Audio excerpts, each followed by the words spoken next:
Welcome back, webheads, to the next episode of Spidey Swing-Bys. I'm your host, Christian Ashley of Systematic Geekology, as we continue to go through every chronological appearance by release of Spider-Man, my favorite character of all time. We are now going through something that some people, including myself, argued that I probably should skip.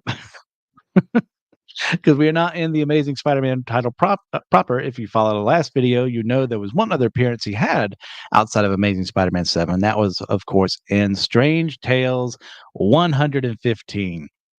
We're in for a ride. Not a fun one. But before all that, let's go ahead and take a look at Strange Tales 115. This was the release date was June 11th. Oh, wait, hold up. Nope, that is definitely wrong. I copied the wrong thing. September 10th, 1963, I believe is the right one there.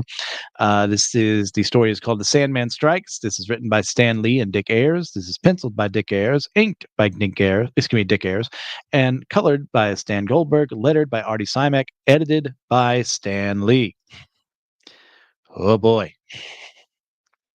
We're in for a ride. Yeah, we'll put it that way. So we start off with Johnny's flying about, and the first two words we get in this are hot ziggity.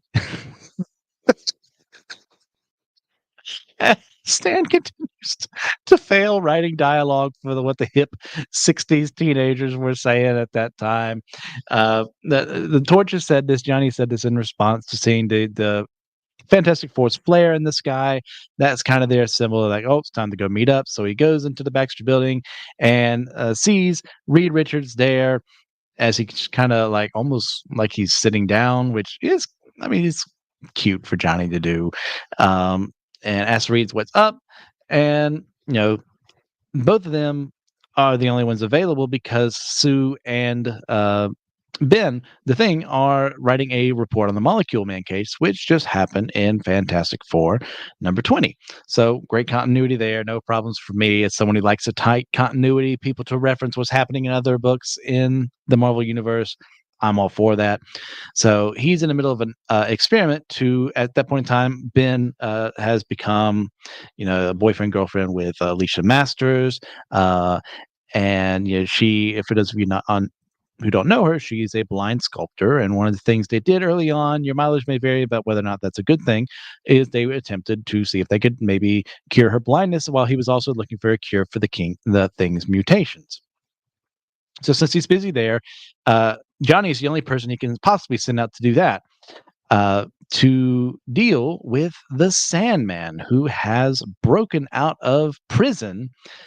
As they didn't go through a flashback of him fighting Spider-Man in Amazing Spider-Man number 4, how he defeated them with a vacuum cleaner and delivered him to the police. Now Reed has since found out, since he just got a teletype is what they call it here. I don't know what that is compared to a telegram, from the police about how the Sandman escaped just sliding through his bar. Which, back to back with the issue we had in Amazing Spider-Man 7 with the Vulture of like, clearly the Marvel Universe isn't ready to house superpowered supervillains or geniuses at this point in time.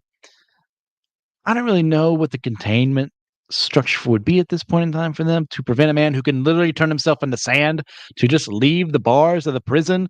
But it's not this, there's government incompetency, which is most definitely a thing, especially in the Marvel Universe. But there's also like sheer stupidity. It's like no one just thought maybe we should just leave him in the vacuum cleaner or something like that. No, instead he just kind of like slides out by turning into sand. So Reed is like, hey, like Spider-Man has experience with this. We've worked with him before. You've worked with him before, so go out and find Spider-Man.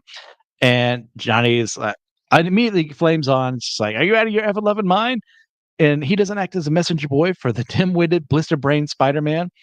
And Reed's like, hey, just calm down, fella. It's all right. We got this.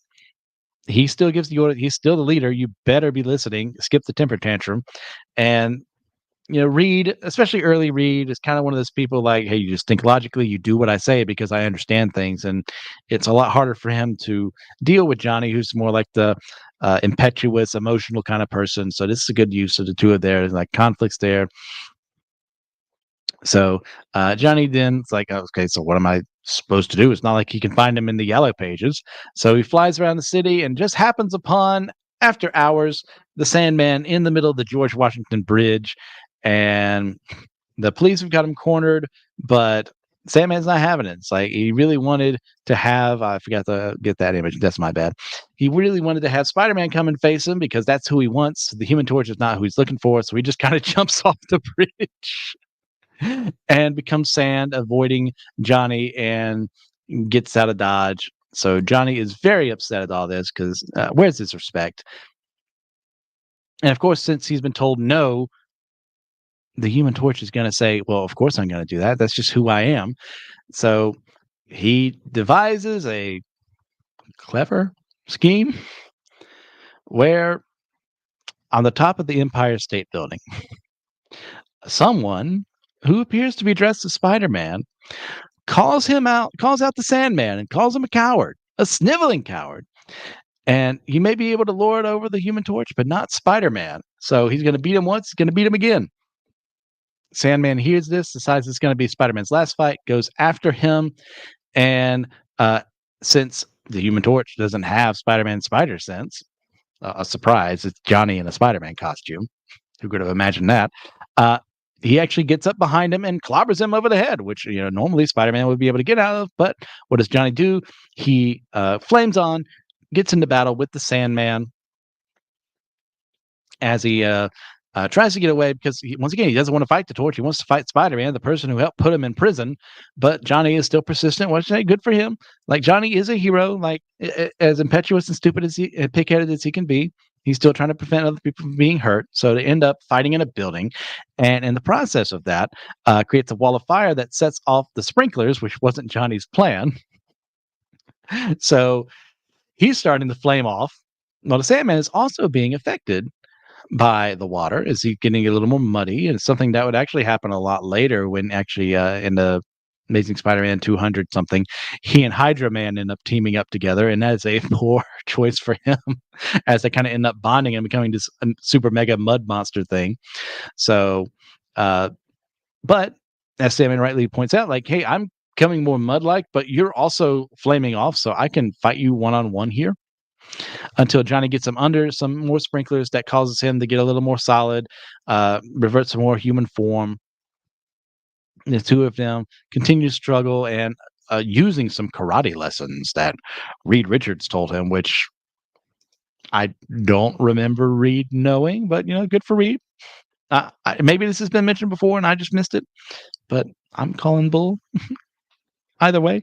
And Johnny's able to overpower him despite being not able to use his Human Torch powers, lifts the Sandman up, whips him around, and throws him, kind of beating him in one-on-one combat since, he's kind of in a more solid form. He can't turn to sand because of all the water. And then we do see that, Spider-Man has learned of what is happening here. So he's swinging off to go assist the Torch, but by the time he gets there, the Torch has him in custody.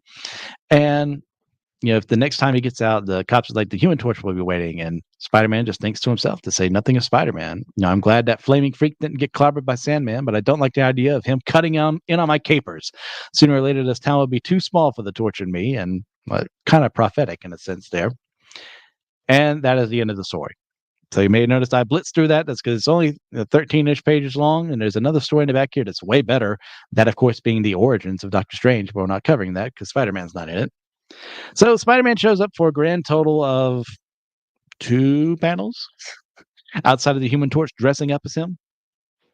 So, no shorter episode, not too much to say about this. It's not even fine. This is where I start going a little down. Like,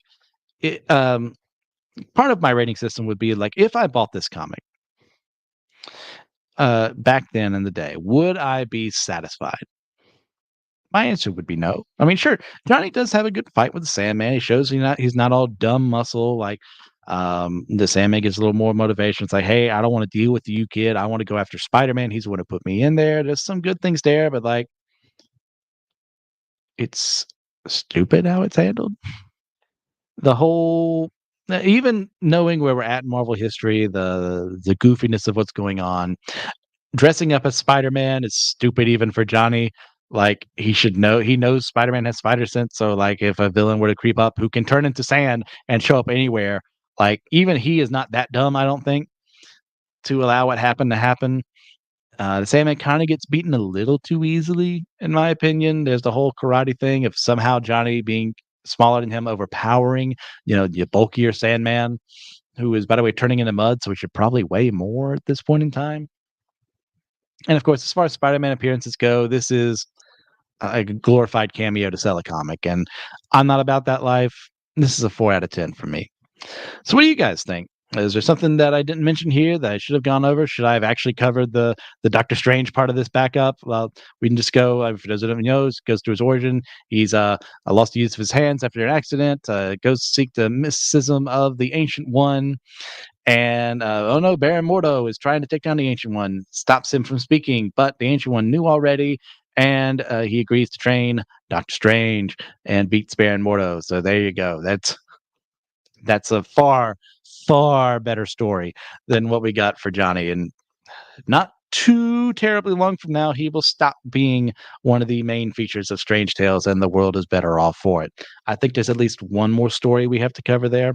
But as for us, the next story we'll be covering will be Amazing Spider-Man 8, which does feature an appearance by the Human Torch.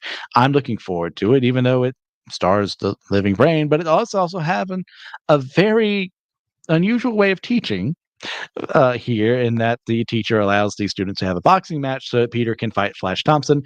It is quite well worth it for that scene alone. So there we go. Once again, do you guys have any questions or anything? Something I should have focused on? Are you looking forward to Amazing Spider-Man 8? Let me know. I'm really looking forward to see what you guys have to say. So until next time, webheads, see ya.